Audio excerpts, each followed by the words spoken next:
개판이, 깽판이 벌어지고 있는 것은 법을 집행하는 이 이명박 정부 안에 용기 있는 사람이 매우 적다. 올라갈수록, 높은 자리로 올라갈수록 그 용기가 점점 작아진다. 그래서 스스로, 이명박 대통령 스스로 이념의 시대는 지났다. 이념 운운하는 것은 고리타분하다. 좌우 나눠서 싸울 필요 없다. 그러니까 좌도 아니고 우도 아닌 중도로 가겠다. 중도로 가겠다. 이렇게 선언하고 법 집행을 하니까 그것을 잘 아는 이념으로 무장한 용기 있는 저 깽판 세력들은 저렇게 나오는 것입니다. 따라서 이 정부가 용기를 가지려면은 반공자유민주주의 헌법에 대한 확신을 갖도록 해야 되는데 그것을 가르치기는 이미 너무 늦어버렸어요. 정권 출범 때 그 자세로서 출범을 해야 되는데 이미 1년 반이 흘렀습니다. 이렇게 해서 대한민국은 여러 좋은 점이 많음에도 불구하고 이 법치, 국가의 정신, 한 개개인의 양심, 정의감 이런 부분에서 구술해져 가지고 이렇게 근사한 나라를 깽판 세력, 공짜 좋아하는 세력, 나중에는 김정일 세력한테 빼앗길지도 모르겠다 하는 이 어처구니 없는 불안을 가지면서 하루하루를 살고 있습니다. 이념은 밥 먹여주는 것이 아니고 이념은 국가 생존의 모든 것입니다. 그것의 출발점입니다. 그래서 우리는 이명박 정부한테 요구할 게 많아요. 좌파하고 직접 싸우는 부분도 절대 놓쳐서는 안 되지만은 여러분들이나 저나 해야 될 일 중에 상당 부분은 한 반 정도는 이 정부에 대한 비판과 감시 그리고 때로는 격려를 해야 되는 것입니다. 여기 계신 분들 중에서는 아마 한나라당 지지자들이 많을 거예요. 그래서 아까 우리 이 김성욱 기자가 한나라당 이명박 정부를 비판을 많이 하니까 기분이 나쁘신 분들도 아마 계실 거라고 생각합니다. 그러나 잠시 생각을 돌려야 돼요. 우리는 이명박 한나라당 지지자들도 그 이명박 정부와 한나라당을 대한민국보다 더 사랑해서는 안 됩니다. 우리는 대한민국을 더 사랑해야 됩니다. 그리고 헌법을 더 사랑해야 돼요. 그리고 진실을 더 존중을 해야 됩니다. 진실과 헌법과 국가이익 또는 공익 이것을 기준으로 우리는 행동을 해야 되는 것입니다. 우리는 대한민국 앞에 줄 선 사람이지 결코 이명박 정부 한나라당 앞에 줄을 선 팬클럽이 아닌 것입니다. 애국운동과 팬클럽은 다릅니다.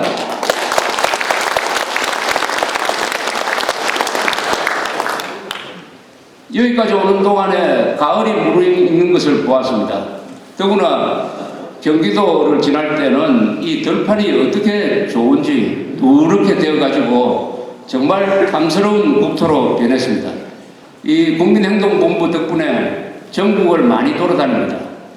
특히 9월, 10월에 돌아다니면 얼마나 좋은지 이 금수강산, 삼천리 화려강산에 태어난 그 행복을 잊을 수가 없습니다.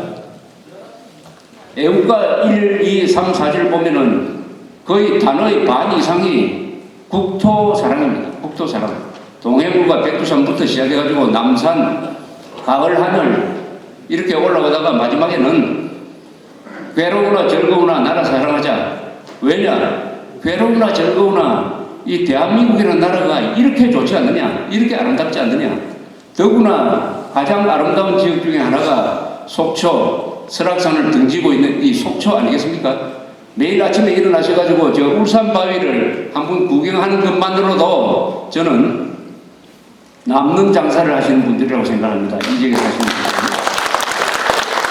이 대한민국은 세계에서 가장 아름다운 국토를 갖고 있습니다. 이것은 자신 있게 제가 이야기할 수가 있습니다. 제가 여러 나라를 둘러보니까 종합적으로 내린 판단이 이렇게 아기자기한 자연, 이렇게 친근한 자연, 이렇게 생산성이 많은 자연을 가지고 있는 나라는 세계에서 없습니다. 없어요. 그렇기 때문에 요 좁은 10만 평방킬로미터에 5천만 명이 살고 있는 것입니다. 즉, 이 5천만 명이 먹고 살 수 있는 생산성을 갖고 있는 땅입니다. 그리고 이 땅이 지금은 어떤 땅이냐? 세계에서 가장 비싼 땅입니다. 무슨 뜻이냐 하면은 세계에서 가장 좋은 자리에 있습니다. 김포공항이나 인천공항을 기준으로 해가지고 비행기를 타고 3시간 날아갈 수 있는 반경을 딱 그려보면은 이 3시간 안에 인구가 7억이 살고 있어요. 7억이. 일본, 한국, 그리고 발전하는 중국의 해안지방이 여기 안에 다 들어가고 있습니다. 물류가 왕성하게 왕복하고 있습니다. 정보, 돈, 사람이 몰려오고 있습니다. 세계의 명동입니다. 세계의 명동. 대한민국은 세계의 명동이에요. 그러니까 1년에 700만 명의 관광객이 한국에 들어오고 그 2배나 되는 1,400만 명이 한국 사람이 비행기를 타고 외국으로 구경을 나갑니다. 우리나라가 지금 관광 가는 걸로 해가지고 세계에서 10번째입니다.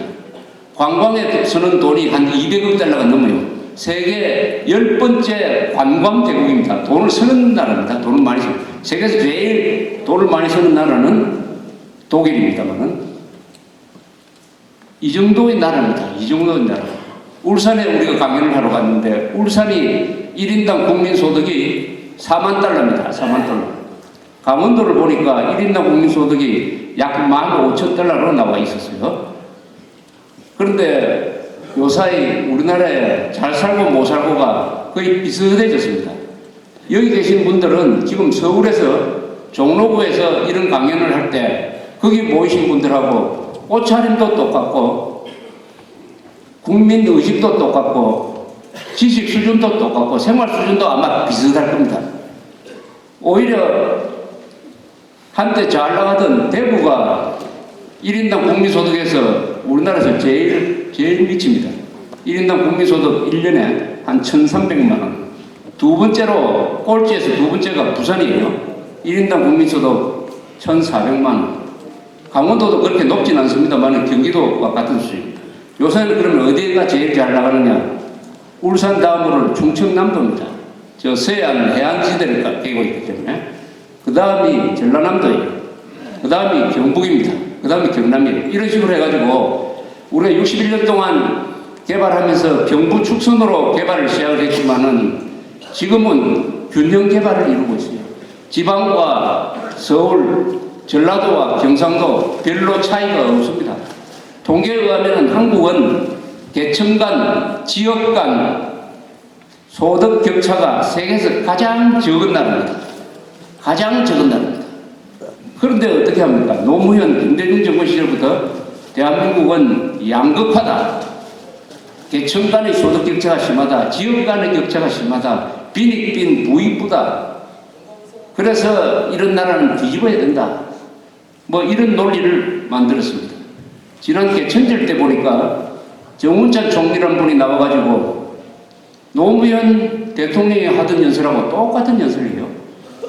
지역 간, 계층 간 불균형 때문에 우리는 선진국으로 발전할 수가 없습니다. 이것을 해결해야 됩니다. 라고 이야기를 했어요.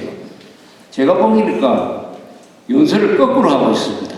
법과 질서를 지켜야 선진국이 됩니다. 라고 이야기를 해야 되는데 존재하지도 않는 이 양극화를 선동해가지고 그거 해결해야 선진국 간다고 엉뚱한 처방을 내려놓고 있었습니다. 법과 질서를 지키는 나라를 만들어야 우리가 인류국가가 되는 것이지 이런 식으로 지금식으로 배불리 잘 먹고 잘 살면서 법이나 이런 것은 적당하게 넘어가고 동시에 안보 문제 그것은 미국이 알아서 하겠지 하고 덮어가고 잘잘못도 뭐 가릴 필요 없이 잘잘못을 떠나서 적당히 덮고 넘어가자. 이렇게 하면은 우리는 어떻게 되느냐? 대한민국은 지금 미래가 결정되지 않는 나라입니다. 대한민국에 사는 분들은 평화가 너무 오래 계속되다가 보니까 이렇게 가만히 있으면은 자동적으로 저절로 통일도 이루어지고 그 다음에